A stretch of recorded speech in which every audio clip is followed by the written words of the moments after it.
Got the gate latch on the rabbit pen now.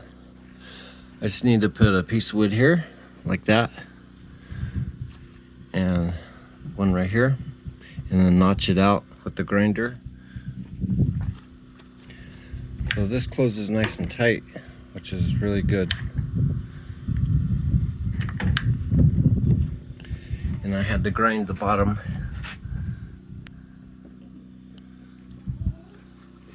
Took about a 1/4 inch. Well, not a 1/4 inch, but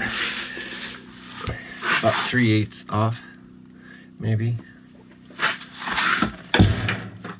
Oh shoot, I almost locked myself in. Oh, that would have been bad. So, better not do that again. In fact, I better put a screen on there in case I come inside, or twine in there so I can pull it out. Have a good one.